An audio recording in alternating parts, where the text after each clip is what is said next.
पूछा जाता है मानव नेत्र की सामान्य दृष्टि के लिए दूर बिंदु तथा निकट बिंदु से कितने दूर होता है, ठीक है।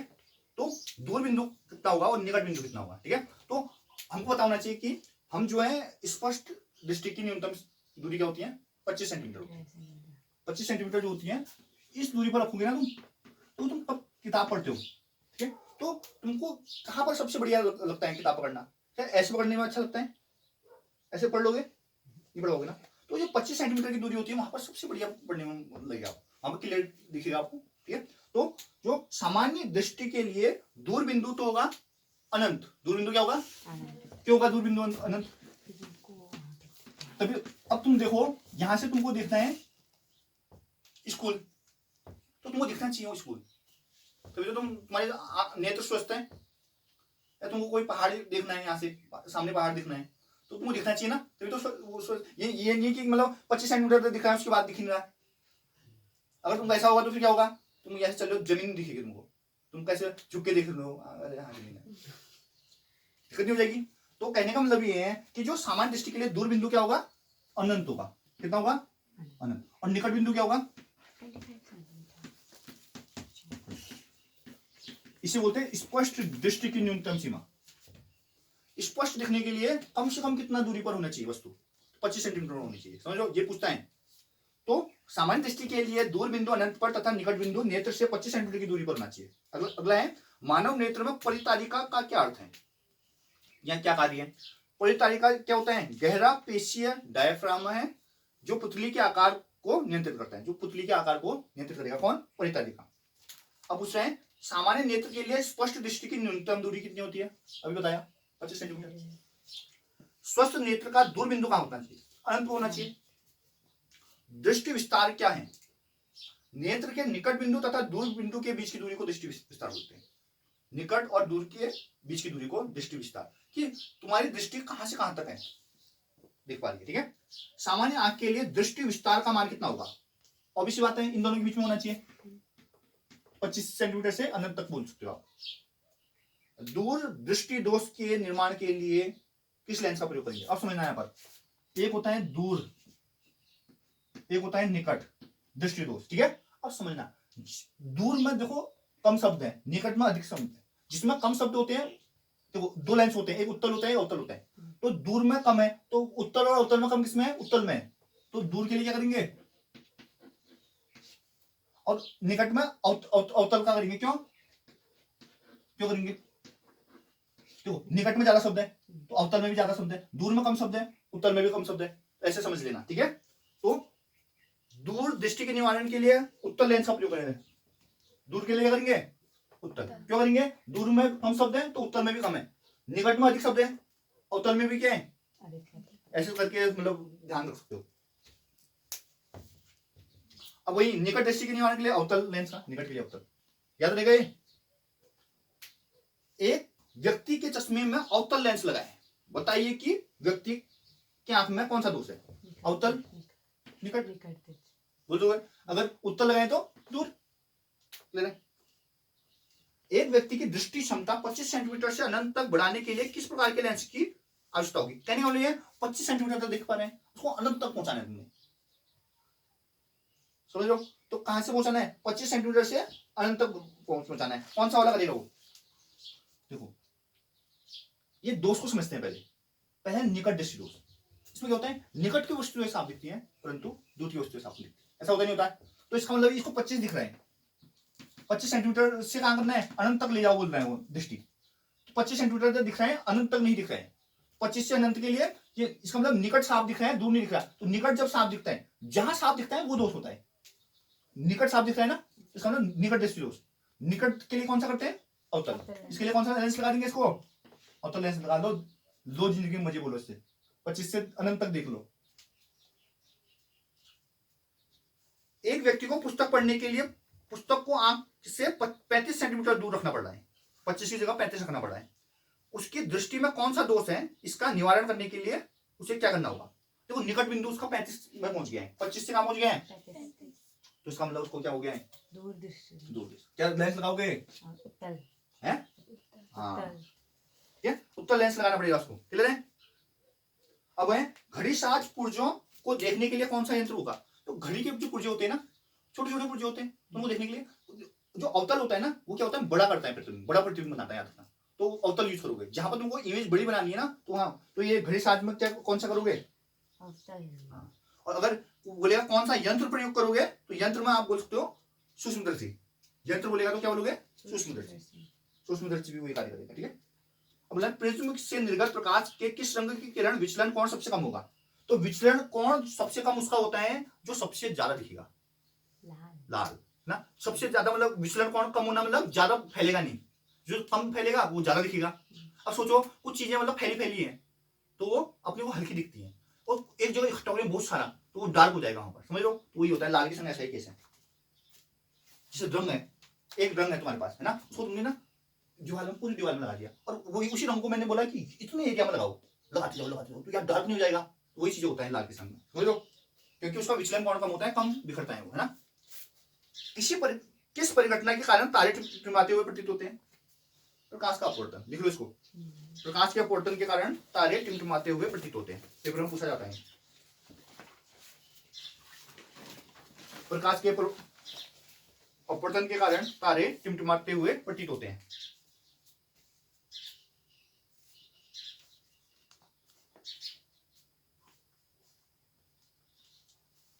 अब पूछ रहे हैं आकाश का रंग नीला क्यों होता है, या स्वच्छ आकाश का रंग नीला क्यों होता है, ठीक है।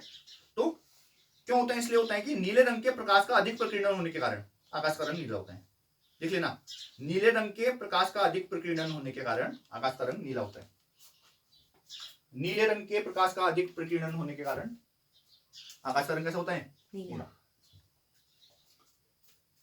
एक चीज और पूछी जाती है हमारे टाइम में, अंतरिक्ष यात्री को अंतरिक्ष का रंग काला क्यों दिखता है, अंतरिक्ष में वायुमंडल नहीं होता, क्या नहीं होता, वायुमंडल, लिख लो इसे भी, अंतरिक्ष में वायुमंडल की अनुपस्थिति के कारण, वायुमंडल अनुपस्थित रहता है वहां, उपस्थित रहता, अंतरिक्ष यात्री को, हाँ,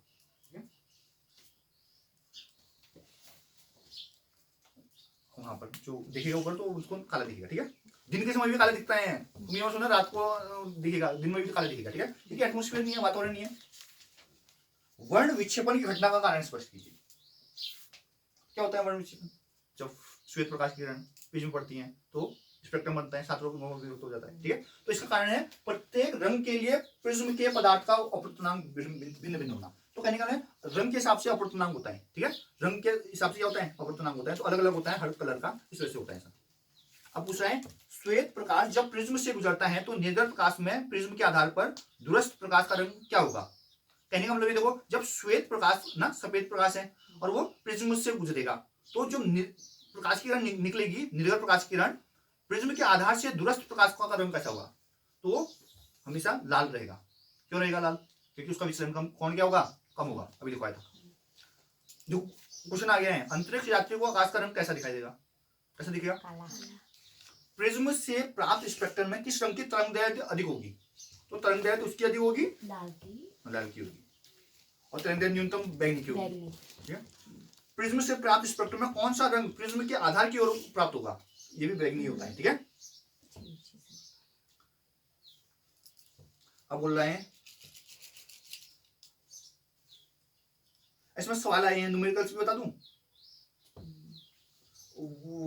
वैभव में न्यूमेरिकल भी पूछेगी, हाँ, क्षमता और फोकस दूरी में संबंध पूछ सकती है, F बराबर या P बराबर 1/F बोल दो, क्षमता बराबर 1/F फोकस दूरी होता है, फोकस दूरी होगी मीटर में, लेंस की क्षमता का मात्रक होता है dioptre,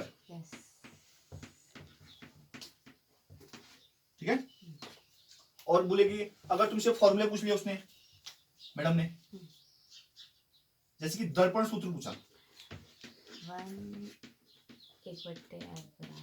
1/F equal to 1/V minus V plus 1/U, ये होता है दर्पण सूत्र, ठीक है।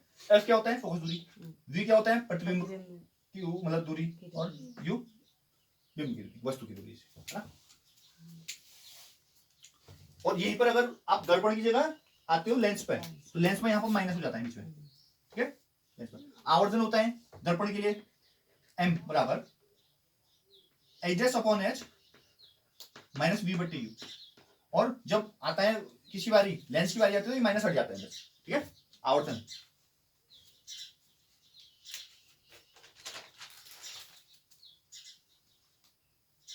अब बोला तारे क्यों टिमटिमाते हैं, ठीक है।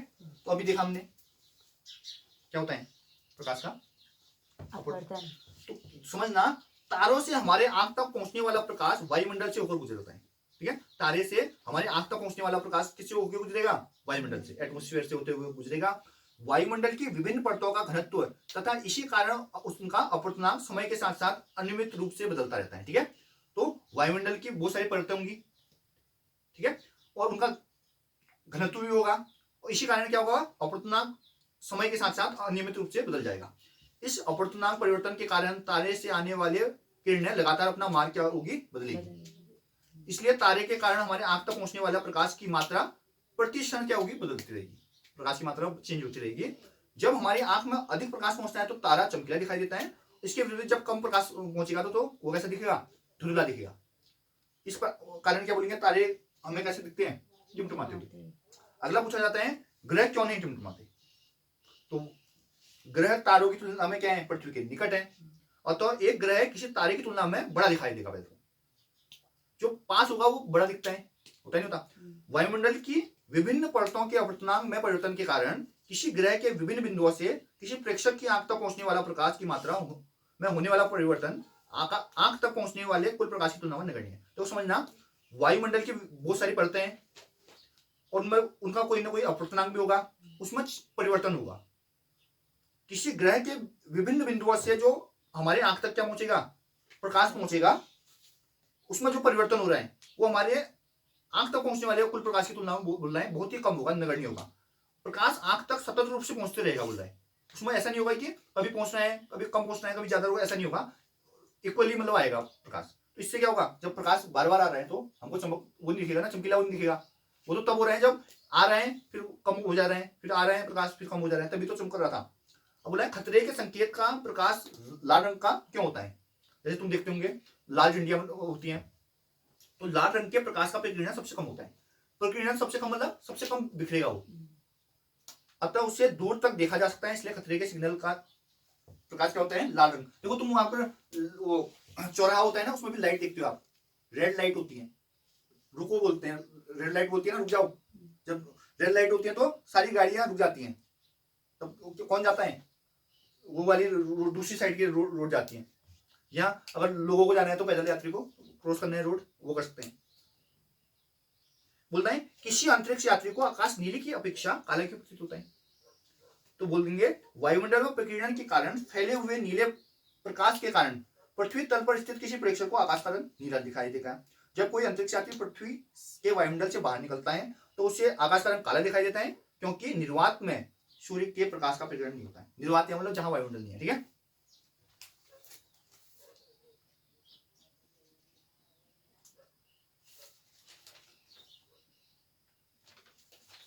अब देखो इंपोर्टेंट क्वेश्चन है भाई, सूर्योदय के समय सूर्य रक्ताभ क्यों प्रतीत होता है, या सूर्योदय तथा सूर्यास्त के समय सूर्य सिंदूरी लाल क्यों दिखाई देता है। सूर्य के किरण पृथ्वी की सतह पर खड़े प्रेक्षक की आंख तक पहुंचने के लिए वायुमंडल से होकर गुजरती है, गुजरेगी नहीं गुजरेगी। वायु के अणु प्रकाश किरणों का प्रकीर्णन कर देते हैं, ठीक है। वायु के अणु क्या करेंगे, प्रकाश किरणों का प्रकीर्णन कर देंगे।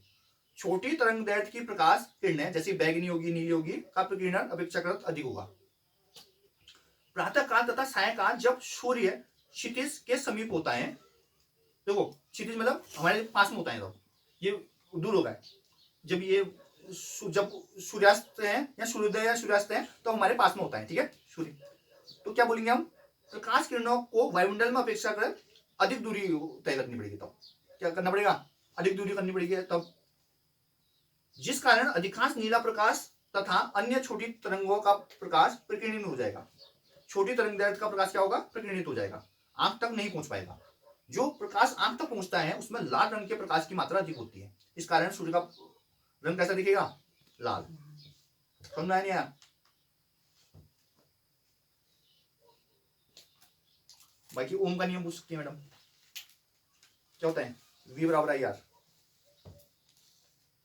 विद्युत विभव का मात्रक पूछ सकती है, वोल्ट होता है।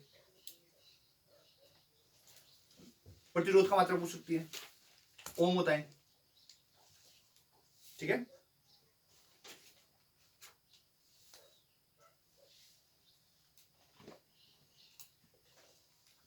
और कौन सा टॉपिक क्लियर करना है?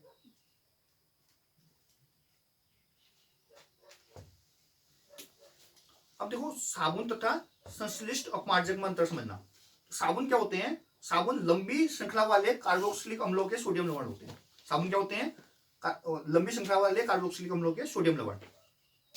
और जो संश्लिष्ट अपमार्जक होते हैं वो लंबी श्रृंखला वाले बेंजिक सल्फ्यूरिक अम्ल के सोडियम लवण होते हैं। साबुन कठोर जल के साथ धुलाई करने के लिए उपयुक्त नहीं है।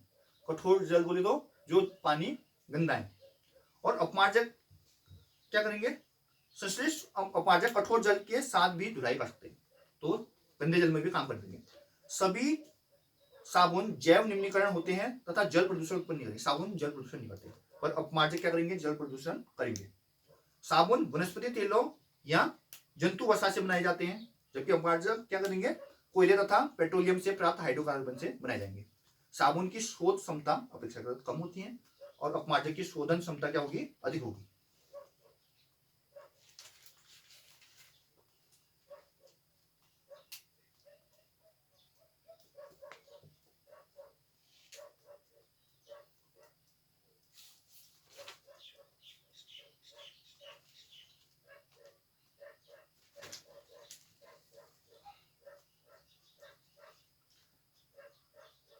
कार्बन के अप्रूव कौन कौन से होंगे? हीरा, ग्रेफाइट, कज्जल, है ना, सारे सारे वो हैं कार्बन के अप्रूव। अब देखो सोडियम को क्रिएशन में क्यों डुबो के रखा है बोलेंगे? क्योंकि इसका ज्वलन ताप क्या होता है? अत्यधिक कम। ये क्या करेगा? वायु के संपर्क में आके आग पकड़ लेगा। धातु के नाम पूछेंगे तो सोना और चांदी बोल देना। उस धातु का नाम बताओ जो सामान्यतात्मक द्रवस्था में तो मरकरी, Hg आपका फॉर्मूला हो जाएगा। धातु का नाम बोलेंगे तो Br फॉर्मूला हो जाएगा। विद्युत तारें पीवीसी से आवृत क्यों होती है बोलेंगे तो क्योंकि ये पीवीसी क्या होता है? विद्युत का कुचालक होता है और विद्युत शॉक यानी कि झटकों से हमको बचाता है, इसलिए। ये सिल्वर और गोल्ड जो होता है, सोना चांदी होता है, ये प्रकृति में स्वतंत्र अवस्था में क्यों पाया जाता है बोलेंगे तो ये कम अभिक्रियाशील है बोलेंगे, इसलिए। ठीक है। धातु के आघात गुणधर्म का मतलब क्या है? इनको पीट पीट कर पतली चादर बगैर टूटेगा, टूटेंगे नहीं। एक्वा रेजिया आप सभी जानते हो, HCl का 3:1 में मिश्रण। पीतल का मुख्य अवयव कौन कौन से हैं? तांबा, कॉपर और जिंक। ठीक है। भर्जन और निस्तापन पूछ सकते हैं। भर्जन अयस्क को वायु की उपस्थिति में गर्म करके ऑक्साइड बनाते हैं और निस्तापन में अयस्क को वायु की अनुपस्थिति में गर्म करके ऑक्साइड बनाते हैं। ठीक है। मिश्र धातु पूछेंगे तो दो या दो से अधिक धातुओं के समान मिश्रण को मिश्र धातु बोलते हैं।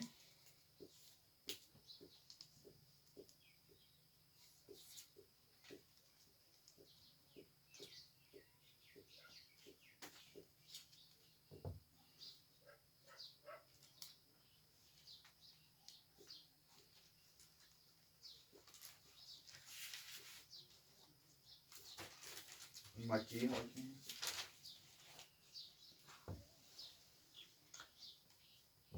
ये फॉर्मूले पूछ सकते हैं। ठीक है। विरंजक चूर्ण का CaOCl2 होता है। बुझा हुआ चूने का CaOH का उल्टा होता है। बिना बुझा हुआ चूने का CaO होता है। ठीक है। और CaOCl2 का प्रचलित नाम होता है ब्लीचिंग पाउडर या विरंजक चूर्ण। ठीक है। Plaster of Paris CaSO4 half H2 होता है और जिप्सम CaSO4 2H2 होता है। पीएच में कमी होने का क्या मतलब होता है? अम्लीयता बढ़ेगी। पीएच कम होता है तो 7 से कम वाले को हम अम्लीय बोलते हैं ना। और बेकिंग सोडे का सूत्र NaHCO3 बोलेंगे। धावन सोडा Na2CO3 10H2O बोल देंगे।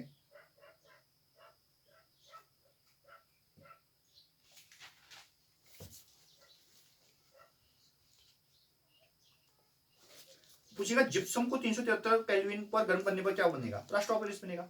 ठीक है।